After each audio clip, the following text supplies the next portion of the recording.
Shalom Pak dosen, saya Novianti M. Kotngoran. Saya meminta maaf sebesar-besarnya dari Pak dosen karena tidak bisa mempresentasi pada perkuliahan 2 minggu yang lalu dikarenakan saya harus meninggalkan tidak mengikuti Zoom karena ada pendampingan kasus kekerasan seksual yang sangat urgent malam itu Pak.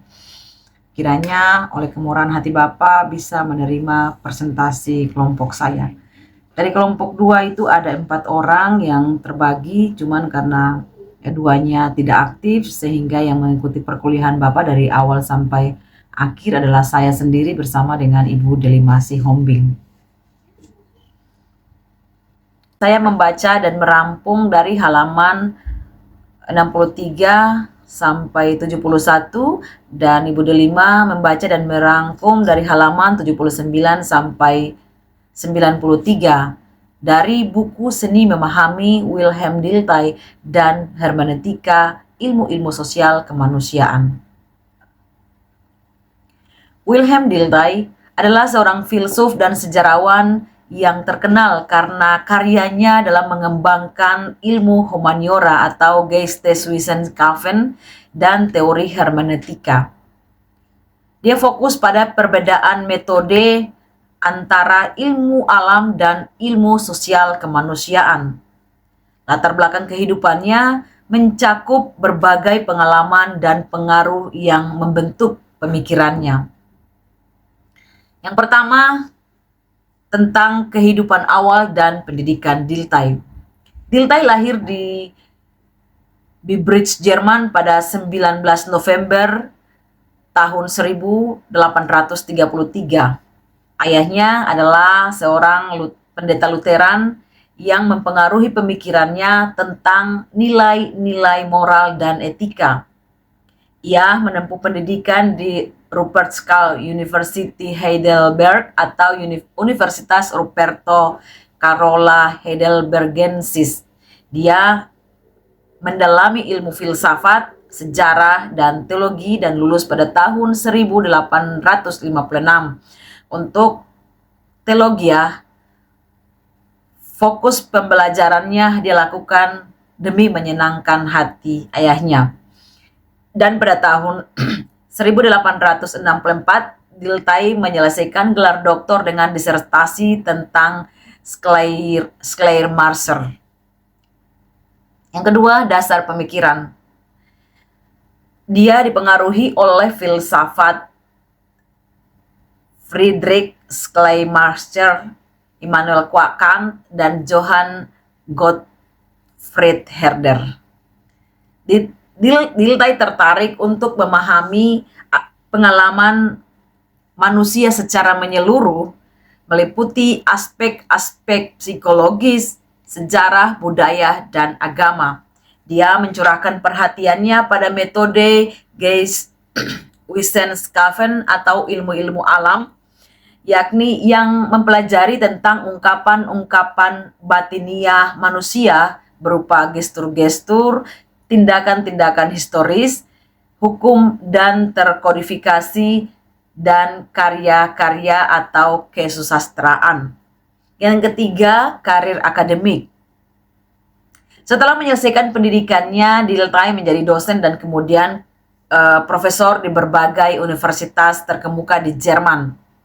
Ia mengajar di Universitas Berlin, di mana ia menjadi terkenal karena pendekatannya yang interdisipliner terhadap filsafat dan sejarah. Yang keempat, hermeneutika dan ilmu humaniora. Dilthey menekankan pentingnya hermeneutika, yaitu seni menafsirkan teks dan memahami makna pengalaman manusia. Ia percaya bahwa ilmu humaniora berbeda dari ilmu alam karena objeknya adalah pengalaman manusia yang kompleks dan subjektif. Yang kelima, kehidupan pribadi dan kematian. Dilthey menjalani hidup yang cukup tenang dan berfokus pada kegiatan akademik. Dia meninggal pada tanggal 1 Oktober 1911 di Sais am Sclern, Italia. Selama hidupnya, dia hanya mempublikasikan 3 buku dan beberapa esai. Terdapat elemen rahasia dalam sifat Dilthey yang menyebabkan dia tidak menerbitkan tulisannya, dan murid-muridnya memanggilnya sebagai orang tua yang misterius. Next, tentang laben filosofi dan hermeneutika. Kritik Dilthey terhadap positivisme. Pembahasan tentang laben filosofi atau filsafat kehidupan dan hermeneutika sebagai respon terhadap positivisme dalam ilmu sosial. Dilthey dan kritik positivisme. Dilthey merupakan filsuf Jerman yang kritis terhadap positivisme.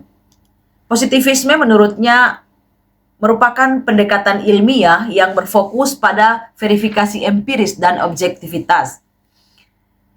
Dilthey mengkritik positivisme bahwa positivisme tidak cukup untuk memahami pengalaman manusia yang subjektif dan berakar pada konteks histori, namun menekankan pentingnya pemahaman atau Verstehen daripada penjelasan ilmiah atau Erklaren.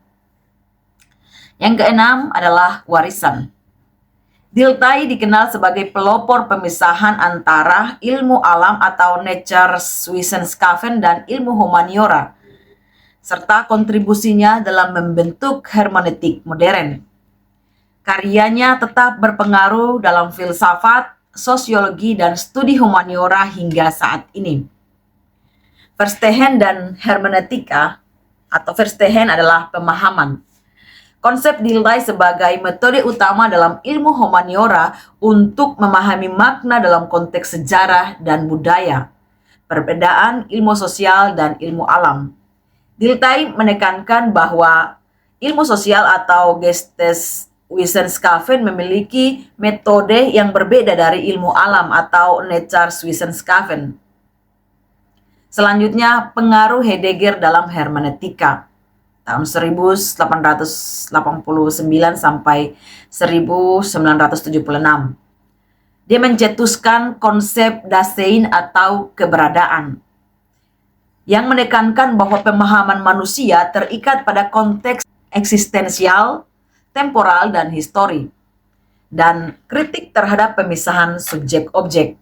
Sementara Heidegger ini juga berpendapat bahwa manusia tidak bisa dipisahkan dari konteks dunia yang mereka alami. Sementara Hans Georg Gadamer dan kritik positivismenya, Gadamer mengkritik terhadap metodologi ilmiah. Gadamer juga menolak metode ilmiah positivisme yang mengabaikan kompleksivitas pemahaman manusia. Dan kebenaran hermeneutika, bagi Gadamer, kebenaran adalah hasil dari keterlibatan aktif dalam tradisi dan bukan hanya verifikasi objektif. Selanjutnya, fusi horizon Gadamer, Fusion of Horizon, dalam konsep dalam buku Truth and Method tahun 1960, dia memberikan pemahaman sebagai pertemuan perspektif antara pembaca dan teks.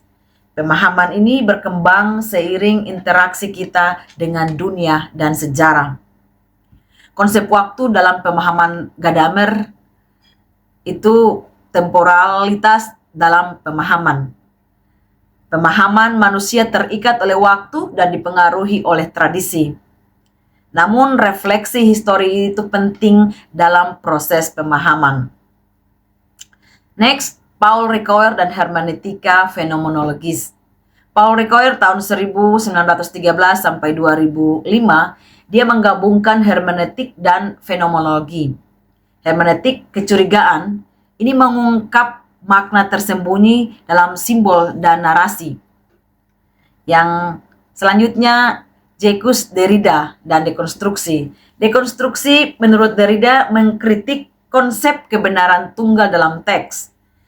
Ini menunjukkan bahwa makna dalam teks adalah cair dan tidak memiliki pusat yang tetap. Selanjutnya, relevansi kritik Dilthey. Krisis modern adalah industrialisasi. Kritik Dilthey terhadap materialisme dan dampak industrialisasi. Dia menekankan pentingnya menjaga nilai-nilai sejarah, budaya, dan mentalitas manusia. Dan yang ketujuh, kesimpulan. Wilhelm Dilthey menegaskan bahwa Pemahaman manusia terhadap dirinya sendiri dan masyarakatnya harus berfokus pada makna subjektif dan pengalaman hidup. Hermeneutika menjadi landasan penting dalam ilmu sosial untuk memahami fenomena sosial secara mendalam. Kritik Dilthey dan tokoh-tokoh hermeneutik lainnya menekankan bahwa positivisme tidak cukup dalam memahami kompleksitas pengalaman manusia. Sementara Laben filosofi dan hermeneutika memberikan landasan yang lebih mendalam untuk memahami makna subjektif dalam konteks sejarah dan budaya. Demikian presentasi dari saya kelompok 2. Terima kasih, Tuhan Yesus memberkati.